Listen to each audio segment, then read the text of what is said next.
Salam pemirsa, situasi di Timur Tengah kembali memanas setelah Badan Energi Atom Internasional (IAEA) secara resmi mengumumkan hilangnya 409 kg uranium dengan tingkat pengayaan tinggi milik Iran. Jumlah ini secara teoritis cukup untuk memproduksi hingga 10 hulu ledak nuklir, menimbulkan kekhawatiran serius di komunitas internasional mengenai potensi proliferasi senjata pemusnah massal di kawasan paling rawan konflik di dunia. IAEA, uranium hilang, lokasi penyimpanan tak dapat dikonfirmasi. Pada 18 Juni 2025 waktu setempat, Direktur Jenderal IAEA, Rafael Grossi, dalam konferensi pers menyampaikan bahwa uranium yang hilang tersebut seharusnya disimpan dengan pengawasan ketat di fasilitas nuklir Isfahan, Iran Tengah. Namun selama periode perang dan ketegangan yang berkepanjangan, seluruh fasilitas nuklir di negara itu ditutup sehingga tim inspeksi internasional tidak memiliki akses untuk melakukan pemeriksaan fisik maupun audit administratif. Grossi secara gamblang menyatakan keprihatinan mendalam.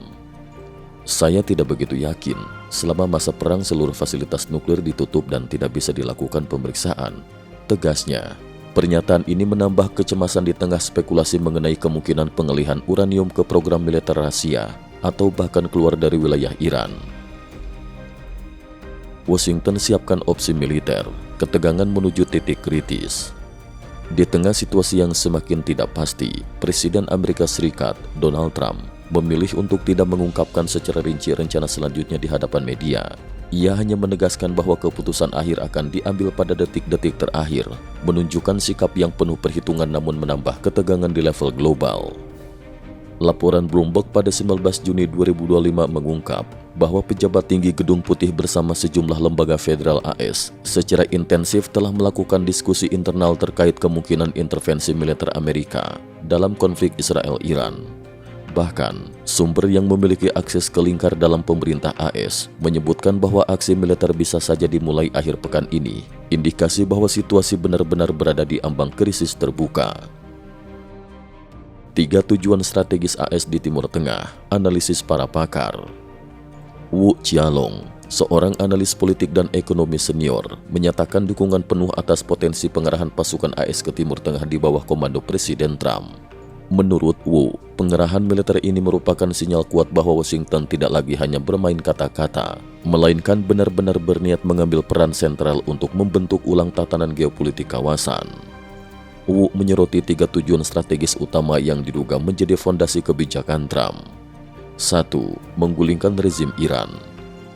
Mengakhiri pemerintahan otoriter di Iran dan membuka jalan bagi integrasi kembali negara tersebut ke blok pro-barat. Hal ini diyakini akan mengakhiri ancaman nuklir sekaligus mengubah keseimbangan kekuatan regional. 2. Menata ulang Timur Tengah.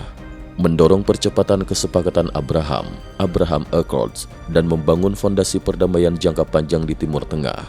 Jika berhasil, kawasan ini akan semakin stabil dan lebih ramah terhadap investasi serta pembangunan ekonomi.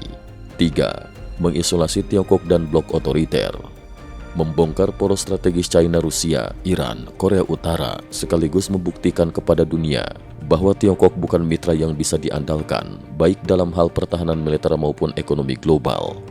Wu memperkirakan efek domino dari langkah ini akan membuat negara-negara lain mempertimbangkan ulang hubungan mereka dengan Beijing. Strategi AS, aliansi baru dan pembatasan pengaruh Tiongkok. Langkah berikutnya, menurut Wu, adalah membangun aliansi kuat dengan negara-negara utama di Timur Tengah guna membatasi ruang gerak Tiongkok, baik di ranah energi, militer, maupun teknologi. German Caixin Group, Xie Jinhe, menilai bahwa Iran merupakan potongan puzzle terakhir yang akan menentukan masa depan Timur Tengah. Jika Iran jatuh ke kubu Barat, tatanan geopolitik kawasan akan berubah secara fundamental. Xie Jinhe juga menyoroti intensitas diplomasi yang dilakukan Trump dengan melakukan kunjungan penting ke Arab Saudi, Uni Emirat Arab, dan Qatar. Selain mempererat hubungan ekonomi dan keamanan, AS kini menggandeng negara-negara kunci ini dalam kerjasama teknologi, termasuk kecerdasan buatan AI. Hal ini menandai pergeseran strategi. Amerika tak lagi hanya mengandalkan kekuatan militer dan kontrol atas energi, tetapi juga berupaya memperluas pengaruh melalui penguasaan teknologi mutakhir dan aliran modal internasional. Tidak hanya itu, Trump juga tercatat menerima kunjungan Presiden baru Suriah, Syara, di Arab Saudi, sebuah langkah diplomatik yang secara langsung menantang dominasi dan pengaruh jangka panjang Tiongkok maupun Rusia di Suriah dan kawasan Levant. Gelombang eksodus elit Iran, tanda krisis menuju titik balik. Sementara itu, tekanan luar biasa yang datang dari luar maupun dalam negeri Iran memicu arus eksodus besar-besaran di kalangan elit dan warga kelas atas negara tersebut. Dalam beberapa tahun terakhir, banyak figur terdidik, ahli teknologi, hingga pengusaha kaya raya memilih meninggalkan Iran, membawa kekayaan dan pengetahuan mereka ke luar negeri.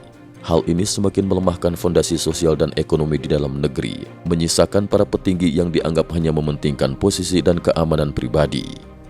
Xie Jinhe memperingatkan, jika situasi di Iran makin tidak terkendali dan terjadi perubahan rejim secara mendadak, maka struktur kekuasaan di Timur Tengah bisa berubah total. Amerika Serikat saat ini tengah membangun tatanan baru dengan negara-negara pro-AS sebagai inti, sekaligus mengikis pengaruh ekonomi dan militer Tiongkok serta membatasi akses Beijing ke sumber energi vital kawasan. Kesimpulan, Timur Tengah di persimpangan bersejarah. Krisis hilangnya uranium Iran hanyalah puncak dari gunung es yang menandai eskalasi perseteruan geopolitik global. Dengan perang Israel-Iran yang makin panas, manuver militer dan diplomasi AS, serta eksodus besar-besaran elit Iran, Timur Tengah kini berada di ambang babak baru yang akan menentukan arah masa depan kawasan dan bahkan keseimbangan kekuatan dunia. Keputusan-keputusan yang diambil dalam beberapa hari ke depan, baik di Washington, Teheran, Tel Aviv maupun Beijing, akan sangat menentukan nasib jutaan orang serta stabilitas global dalam dekade-dekade yang akan datang. Cukup sekian dulu, terima kasih atas perhatiannya.